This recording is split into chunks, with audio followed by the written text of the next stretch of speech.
بله روشاك و بتایبەتی کۆچبەرێن ژعفرینێک و ڕاستی هاتنە دەمەکە درێژە جارا یەکەم گۆژە عفرینەی دەرکەفتن جارا دوێمژی نەهاک و ئەڤ ڕەوشتەیە سەرێوانە پارێزەر و نویسکار جەمیل ئیبراهیم ji دۆرتموندا ئالمانیا میوانێ منە سلااف بۆتە کەکێ جەمیل کەک جەمیل ڕەوشە ئەفرینیان نەها چاوایە و ئارمانجا داخویانیا گۆبەدەر خستی چییە کەرەمکە ئێوار باش جووەرە گەلک سپاس ji bo we ji bo vê mêvaniyê rewşa xelkê me li Efrînê rewşek nebaş yani taybetî xelkê me ji şehba dewrûberê Helebê gihatine koçberkirin û birine herêma Tebqa û Reqa ew ji xwe rewşa wan yekcar nebaş e lê ew xelkê me piştî van bûye re piştî Heleb ket destê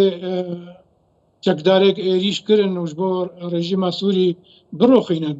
piştî Heleb ket rewşa xelkê me şehba û dewrûberê Helebê çûn Efrînê xweştir e baştir ji êdin bi gelekî yanî li wir xelk dirin welatê xwe xelk dirin bajarê xwe xelk dirin gundê xwe gelek ji wan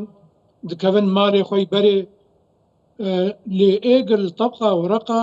bi rastî di rewşek gelek xerab de ne vê zivistanê van kiş û hewayê sar û nexweş cara di duwa koçber dibin koçberî carekê tenê zehmet û nexweş û gelkî dijwar û giran e cara di duwa îcahîn yekcar xerabtir e yanî jiyana yekî tê herifandin tê helweşandin کەکێ جەمیل te mijarek giring girte dest yanî te got ger bigaribin vegerna Efrînê rewşa wan baştir dibe li Efrînê li gor agadariyên ku di destê me de ne jî her îro derdora 4000 kesan ê ku vegeriyana Efrînê alîkariyê jî ji dezgeha xêrxwaziya Berzanî digirin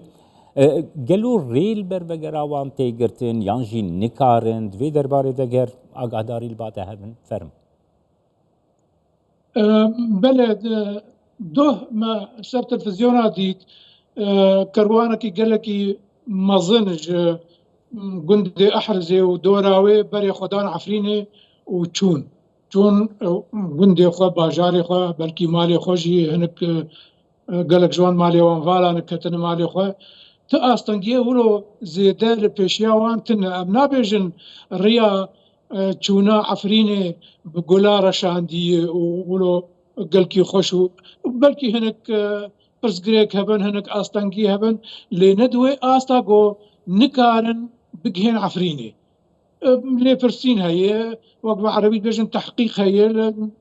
nasnameyê wan dinerin pirsmirsin dikin û bêhtirî xelkê wilo bi hesanî dirin yanî lê ew me giçûne Tebqa û Reqa ew rewşa wan xerab belê daxuyaniya we me xwendikekê Cemîl armanc daxuyaniya we çi ye ve ew rastî civaka navdewletî kiriye ve daye çi saziyên navdewletî ew daxuyanî armancê çi ye keremkekekê çi daxuyaniya me ji bo vê ye em zanin xelkê me gidirin Efrînê rewşa wan hinekî nexerab e bi taybetî saziya xêrxwaziya Berzanî gelekî alîkariya xelkê dike û tiştê ji war gerek jiyanê gerek dide wan û yanî rewşa wan baştir dike dikarin li wê derê bimînin lê daxuyaniya me bêtir ji bo xelkê me hatine koçkirin bi zorê giçûne birine Tebqa û Reqa li wê derê hejmarek gelek mezin ji xelkê ew birine bera ez binav bikim û eşkere bêjim yanî rêxistina PKK û hevalê wê ê Rojavayê Kurdistanê çil aliyê Efrînê û Helebê çil aliyê Qamişlo û Hesekê wan ewan hema bêj bi zorê xelk birin wê derê çawa bi zorê sala 2018 ji Efrînê anîn şehba û gundê dorberê Helebê îro dîsa ew bi zorê birine Reqa û Tebqa birine Tebqa berê û hinek birine Reqa jî belkî hinek derbas bûne herêmên din jî wek Qamişlo wek Hesekê lê birine û ti amadekarî ji جهاتنا وار نكرنا نا تشادر هنا نا مال هنا نا جيقل خلق الجعداء وبنكوني فكري رودنين ورادزين وحركونك بلكي بازا بيست مربات بند خستني يعني خستني بنكونكي أفا نجي يعني أبناء آليكاريا خلقيه بله پریشان کرنا خلقی ما پریشان بونه خلقی ما پریشان کن لوی داری جش بورو اما ما افدا قیای درخص ما بانگواز بانگا خا دقهینن یکتیا يعني نتوية قرتي ولاتن مظنو زلهز لكاريا خلقي ما بكن جبير وشي درخين يعني خلق برشينة خلق تعزينة خلق سرميدنة خلق تينة هر تشوار لازمه دفي راي خصني انا في دولتي خو بقي نوانو ودستي اليكاريه بقي نوان واجبير وشي هنكي درخن في ايش وازار سروان بسكي سفك بكن بله که جمیل 12 سازینه ایکو و او داخویانی به هفو دوره درخستی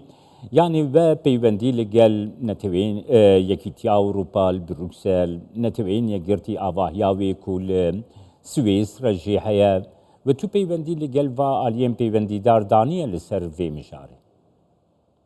البنغوازا ما جهايوان بله هم زمان عربي وهم زمان انجليزي جي اللي از بيجم ولو روبرو چوبن بواره بلكي او هنا تشينبو بيش بركو يعني او رينادن حركه سياما كنجي بخوازن هرن وان ببينن درست که جمیل سپاس بوده ج دورتموندا آلمانیا میوانی